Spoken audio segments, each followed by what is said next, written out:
welcome back to my channel. So I was just sitting here looking at this in the sky here. Looks like 1, 2, 3, 4, 5, 6,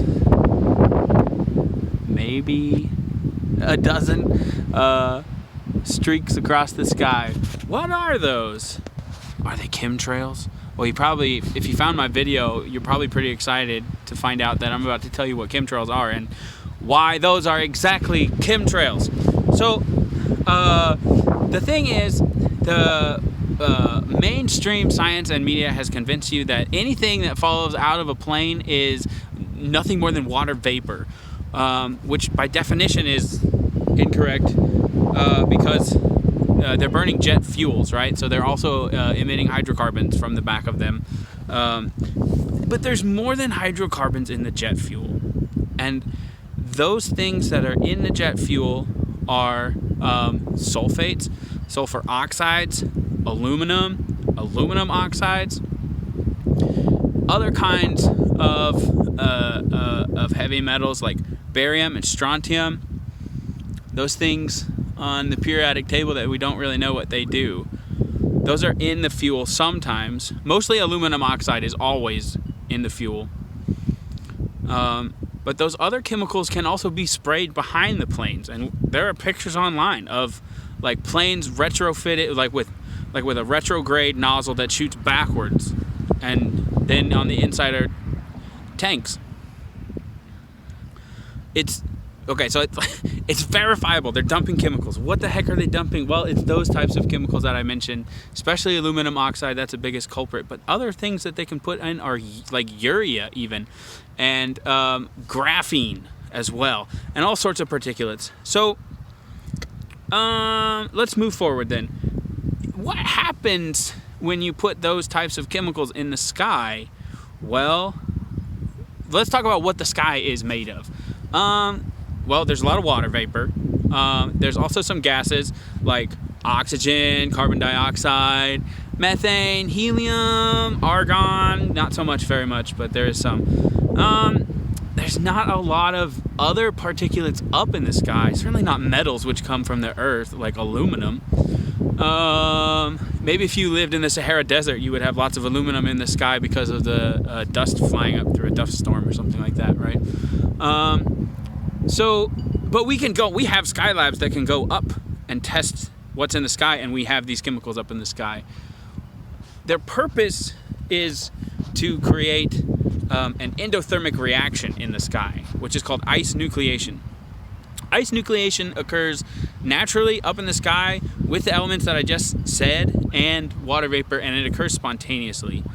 We're not really sure how to harness that power. It could have something to do with density fluctuations of ions in the atmosphere and all sorts of things. But what it does is when the ice nucleation process begins, it starts to form a cloud by creating an endothermic reaction, which is something that makes the environment surrounding it colder. So, the opposite of combustion, which is an exothermic reaction. Ice nucleation is an endothermic reaction. That reaction process makes water vapor around a certain point begin to condense into water droplets and form a cloud. But that is not water vapor that has condensed through ice nucleation. Once you spray a bunch of chemicals up, oh, it's really windy. Once you spray a bunch of chemicals up in the sky, they make those long trails that last for maybe an hour, but then they spread, and then the whole sky becomes covered in like this cotton wispy type of cloud layer that's not really one. It's not really multiple clouds like forming from a single ice nucleated point. It's a lot of clouds spontaneously forming to make one big cloud. There's no borders, there's no individual clouds. There's just a lot of points that are initiating ice nucleation and then forming one giant homogeneous cloud. And so that is an evidence that they've used those metals and particulates to put into the sky. For what, though? What is the purpose? Well, their stated purpose is to reflect the sunlight and cause regional cooling.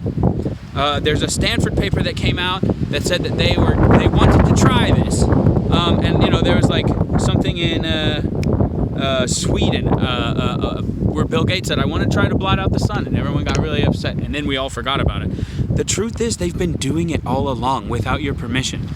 Technically, that's a violation of the Nuremberg Code, because we're not allowed to have experimentation without our consent. And there's no regulations for what they can do up there. They can experiment all day. They can see which chemicals perform better, last longer, and do the objective more effectively. So with all of that said, what they do is they create a cloud layer like I showed you. Look, here's more planes coming in, okay? Now granted, look, it's like 65, maybe even hitting 70 today. It snowed yesterday, just randomly. Nobody expected it, because we're playing with the weather like it's a laboratory. Okay, all of that said, they create this layer of particulates that are shiny metals that can reflect the surface, or the sunlight from the surface of the earth and keep us cool in a regional way. So the Stanford paper was, they wanted to copy the effects that occurred when a volcano erupted. They noticed regional cooling because of the ash layer. So that's what we're doing. We're creating regional cooling in certain areas because this is hot out. The sun is warm, and so they're covering it up with a Band-Aid. The sun has not gotten hotter. It just feels hotter because, not because you're driving a truck, by the way. It feels hotter because our ozone is so thin. So all of this to cool the planet is actually thinning the ozone and making us hotter for this reason. Ozone is O3 molecule. Now O2, you can't breathe O3. So it's O3. And the way that you make ozone is to heat it up really, really hot, or submit it to ionic radiation, like from the sun. So oxygen molecules from the surface of the earth fly upwards to the sky and eventually reach the ozone layer, where they are irradiated by UVC, ultraviolet C light from the sun. Can't see this light, and it's not the good stuff that your body uses to make vitamin D either. It's skin penetrating, DNA disrupting, mutagen radiation that is very bad for humans to be exposed to on any level. In fact, the acceptable level of UVC radiation to hit the surface of the earth in the 90s was 0. It's been raised a little bit, but it's still not acceptable. Taking off the regulations doesn't make the actual thing more safe. Okay, so O2 is going, oxygen, O2 is normal oxygen going up, but it's interrupted by this layer of, what did I say? Metal! What do we know about metal is that, I'm sorry it's windy. Yeah, I hope it doesn't mess with my audio too bad. So okay, the thing about metal is that it's a great bonder of oxygen. Just think about rust. Rust loves, iron just loves to have oxygen attached to it. So when the oxygen is going up and it goes through this cloud of highly oxidizable particulates, O2 gets stuck.